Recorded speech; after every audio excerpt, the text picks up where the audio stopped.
Assalamualaikum. Waalaikumsalam. Salawatnya Bu. Allahumma sholli ala Sayyidina Muhammad wa Allahumma ala sholli wa ali sallim Sayyidina ala Muhammad. Ibu siapa dari mana? Dengan hamba Allah di Jawa Barat. Baik Bu, bisa langsung bertanya kepada Buya.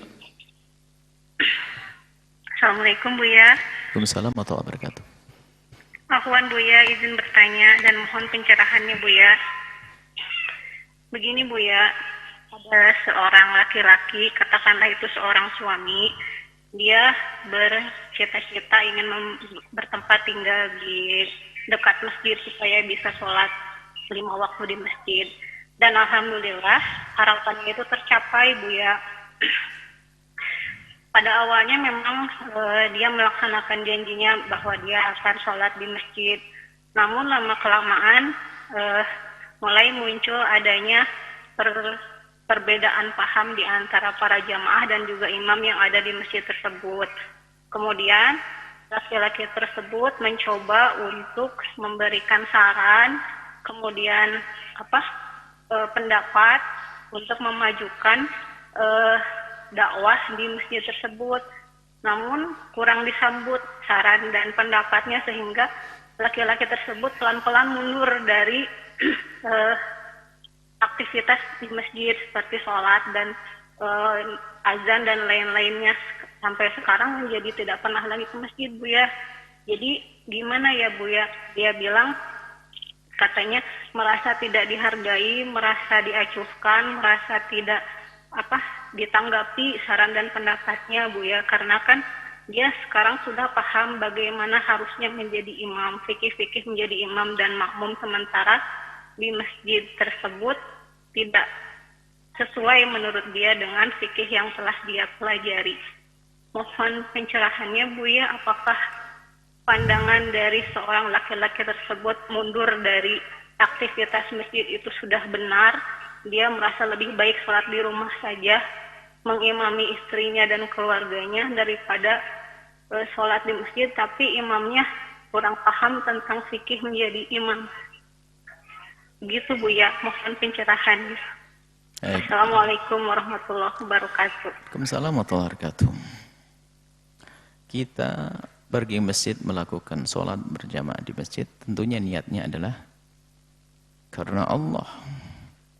Bukan karena kita ingin dilihat oleh tetangga kita kalau kita rajin ke masjid.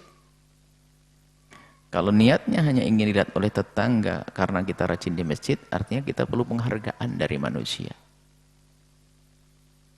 Nah, mengharapkan penghargaan dari manusia ini salah. Di dalam kita pergi ke masjid, kita ingin penghargaan dari Allah. Kemudian setelah itu masuk masjid beneran dia. Setelah masuk masjid, dia rajin. Kemudian ada yang kurang di masjid tersebut. Ya misalnya imamnya kurang ngerti dan sebagainya.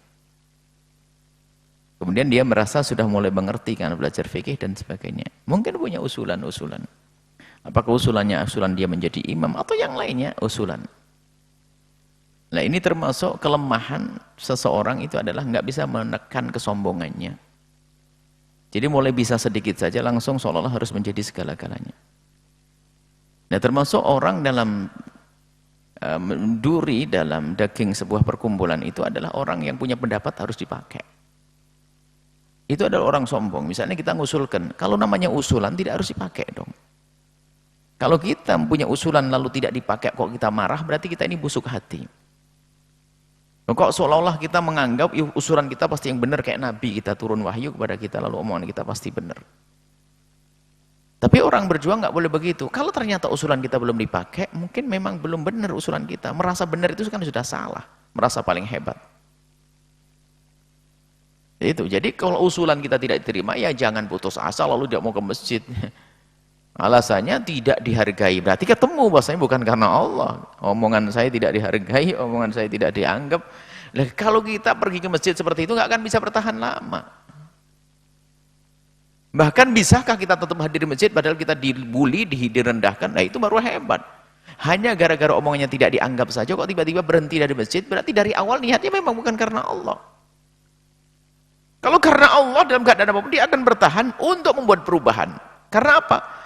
Jangankan kok sekelas seperti orang yang awam seperti itu. Sekelas ustadz saja, yang ustadz besar itu, kalau nasihati orang, belum tentu dia langsung sekali itu beres. Usulan pertama beres, belum, mungkin tahun depan baru saya ngusulkan lagi. Mungkin tahun berikutnya. Karena mungkin rapatnya terjadi setahun sekali sebelum Ramadan. Kalau tahun Ramadan ini saya gagal, tahun Ramadan tahun depan, usaha saya harus selesai. Tahun depan belum, tahun berikutnya. Begitu. Bukan putus asa, dakwah kok begitu, nggak bisa begini. Berarti yang perlu dicurigai adalah hatinya sendiri. Mestinya dia akan bersemangat, tahun ini oke, gagal. Tapi kan pahala kan tetap dapat dari Allah. Saya tunggu kesempatan rapat berikutnya. Sambil kita membuat perubahan yang baik, tampakkan kalau kita memang layak mengusulkannya. Nah, tak kelihatan di masjid, mau usul lagi gimana? Wah, ini enggak, masjid sudah nggak datang gara-gara, apalagi mereka tahu gara-gara pendapat yang dipakai datang ke masjid. Akhirnya orang paham ini egois. Kan ada orang dalam rapat tuh yang bikin kesel itu siapa? Dalam rapat kalau sudah pendapatnya dipakai, kalau ini tidak mau ya sudahlah saya tidak ikut-ikutan. Nah, ini adalah orang egois, orang sombong, besar kepala. Nah, berarti itu. Maka sebaiknya yang perlu dipangkas adalah hatinya dulu orang seperti itu, agar tidak sombong, tidak merasa yang paling pintar, tidak harus jadi imam, tidak harus masya Allah. Ini baru tertata. Lah kalau dia sholat di rumah ya, kalau memang selama ini dia rumah, ya salat berjamaah dengan istrinya kalau tidak ke masjid. Akan tapi hendaknya tetap kembali ke masjid nanti. Kemudian setelah itu tetap dua hal. Nah, kelihatannya perlu ilmu juga katanya. Kalau memang dia ngerti ilmu, dia biasa saja salat di masjid, kemudian pulang salat dengan istrinya. Bukankah salat mu'adah mengulang salat dengan berjamaah untuk nolong orang adalah sebuah kebaikan? Berarti sepertinya belum sampai ke sana ilmunya. Artinya begini, laki-laki tersebut pergi ke masjid salat dalam keadaan apapun untuk mendapatkan pahalanya ke masjid. Sebagai seorang laki-laki. Setelah pulang ke rumah nemeni istrinya sholat berjamaah, ajib. Baru dia punya ilmu, fikihnya benar kan begitu. Jadi seperti itu. Jadi kalau seandainya laki-laki itu mendengar suara kami ini adalah tetap ke masjid, ajak orang. Sampai nanti omongan kita didengar, mungkin perlu waktu. Bahkan kadang perlu waktu 10 tahun. Kalau kita hari ini kita bicara tafsir Nabi Yusuf, ini kisahnya sampai Nabi Yusuf mulai diceburkan sampai sukses itu berapa? 40 tahun lebih. Bukan langsung sehari kisahnya. Memang dibaca sehari Nabi surat Yusuf habis. Kisahnya panjang itu. Berapa puluh tahun begitu. Bukan hanya sehari. Seperti itu. Jadi untuk sukses juru dakwah pun demikian. Baginda Nabi pun juga demikian. Bagaimana baginda Nabi dilempari bukan sekedar dibegitukan. Bukan sekedar direndahkan, tidak dilempar di Taif. Tapi balik lagi. Tobat orang Taif. Nah kita ini kadang-kadang begitulah. Biasanya juru-juru dakwah pemula ini gampang putus asa. Ini bahaya. Sebetulnya dia bukan dakwah. Bukan dakwah kepada Allah. Tapi dakwah kepada dirinya sendiri. Dia pengen disanjung, pengen dimuliakan, pengen dihormati. Wah ini bencana. Sebab kalau sudah orang modelnya begitu, nanti akan saingan dengan temannya, berantem sama. Kenapa kok kamu duluan? Kenapa kok jamaahnya lebih kamu? Kenapa kamu datang ke jamaah saya? Oh rebutan jamaah ya. Wilayah pun kapling-kaplingan nanti. Jamaah pun sudah grup-grupan. Na'udzubillah. Nah ini bukan juru dakwah. Berangkat dari mana? Dari tadi itu. Dia senangnya disanjung orang. Pengennya dimuliakan dia. Kalau ada orang lain dimuliakan, apalagi dia lebih muda dari dia kecewa. Kenapa dia dimuliakan, kok saya tidak? Laki ngiri sama orang musuhan. Bukan ustadz. Ahli neraka pakai kopiah. Jadi perlu kita tata hati dalam kita mengajak kepada kebaikan. Semoga Allah mengampuni semuanya. Dan semoga Allah menata hati kita. Wallahu a'lam bishawab.